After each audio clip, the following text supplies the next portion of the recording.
When the student is ready, the teacher will appear. This talks about personal responsibility and preparedness. When you are ready for something, the will for its fulfillment comes to pass.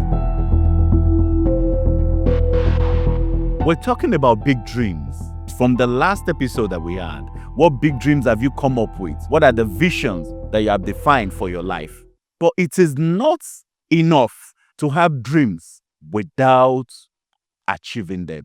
And the only way you can achieve your dream is through pursuit of that dream. I get the scenario of a pilot that want to travel from Nigeria to Heathrow.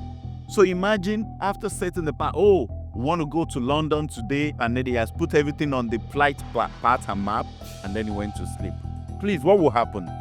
When will he get to London? He will never get there because he did not take the necessary action towards the fulfillment of that dreams. So it's a step.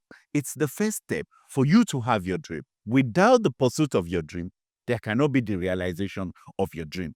What are the steps that you need to realize that big dream that you have? Number one is writing it down, having a vision. The Bible says, write the vision, make it plain upon wall, that he may run that reads it. It encapsulates everything. It means that the vision that is written down will drive you, will lead to a call to action. Upon writing it down, you now need to take specific, definite action to get towards it. One of the action is having a plan. Having a goal is not enough, but what is the plan to achieve that goal? Someone said, how do you eat an elephant? Bits by bits. You cannot eat an elephant whole. Then you chunk it down into pieces. You have a plan to eat the elephant.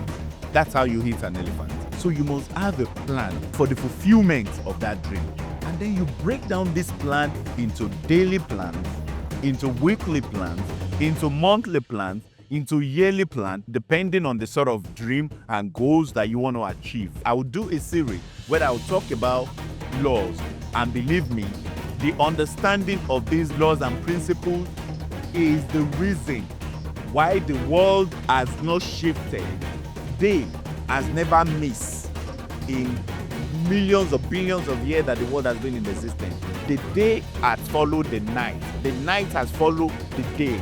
Seasons have followed seasons in its time without any derailment, because they follow and operate by the laws of the universe, the law of nature that have been set. And one of these laws is the law of compounding, which means every single thing in life compounds. Positive things compound, negative things compounds. What does the compoundment mean in this? It means that whatever you do daily, over time, add up to become big. So you have a plan. I want to read this book, 90 pages in 1 month. What will you do on the first day of the month? What will you do on the second day of the month? For most of us, what we do is that we just make the vision or the dream vague.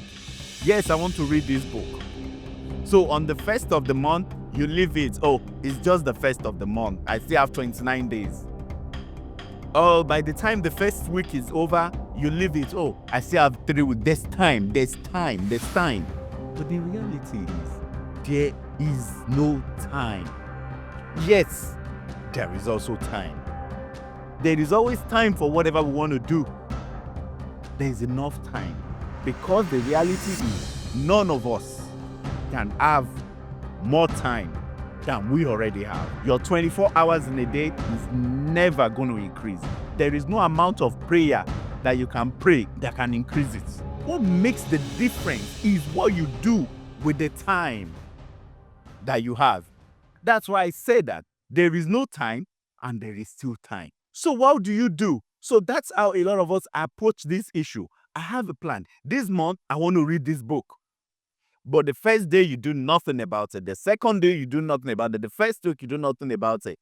Believe me, at the end of that month, you will find out that that dream is only alive. And you ask yourself and you tell yourself that, I do not have time. There was a day I did an analysis and I discovered that 24 hours is actually very long. When in reality, when you look at it, the way and the speed with which it moves, you say, oh, it's very short. 24 hours is actually very long. I'm going to talk later about what I call the 24-hour life. We should live our life in a 24-hour cycle, because the way nature actually makes life is that it's a 24-hour cycle. Everything restarts after 24 hours. It's not a continuum. That is why even when the Bible, when God was creating the world and he said, and the morning and the night was everything, that is a completion.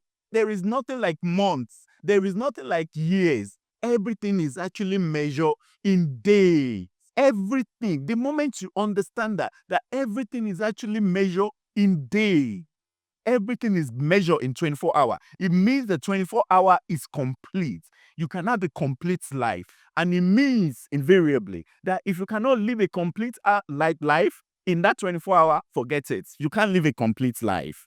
Because the 24 hour is a miniature, is an indicator of your life. So the 24 hours is enough.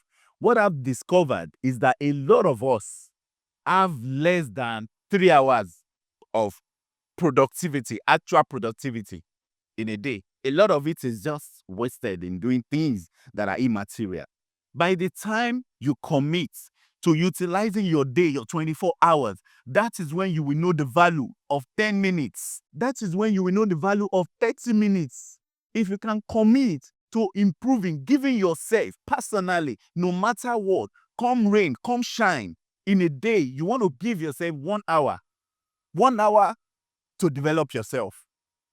And then in that 1 hour, you can break it down and say, I want to listen to some podcast for 30 minutes. I want to do a training for 20 minutes. I want to read for 10 minutes. I want to be quiet and meditate for 10 minutes.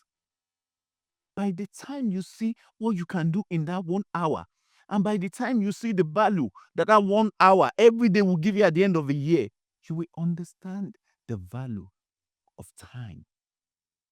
There is always enough time if we understand how to use it. If you do not plan it properly, at the end of that month, you discover that vision, that dream, that big dream that you have is unfulfilled.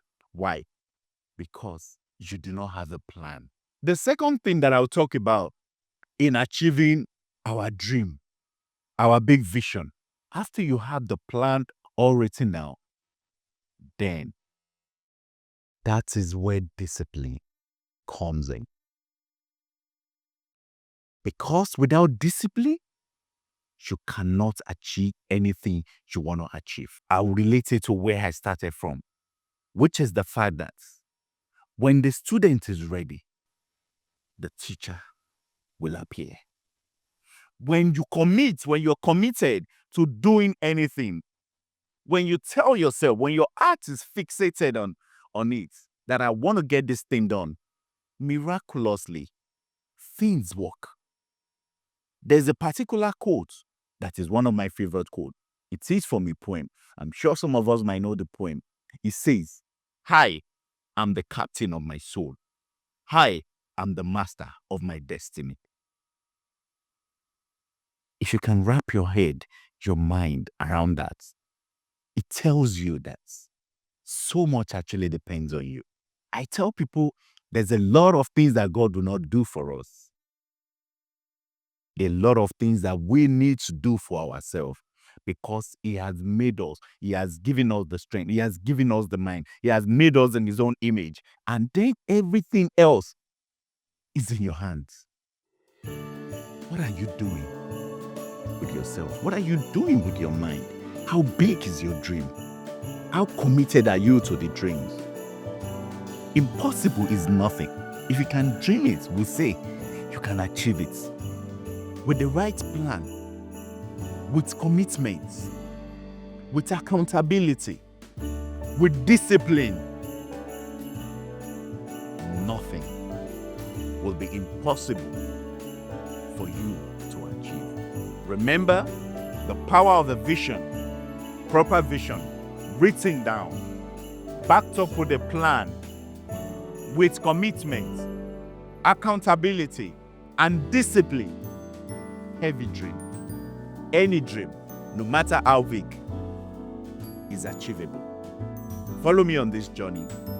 Like this, share with your friend, follow this channel, and believe me, we're all welcome to have an exciting time and discussion together.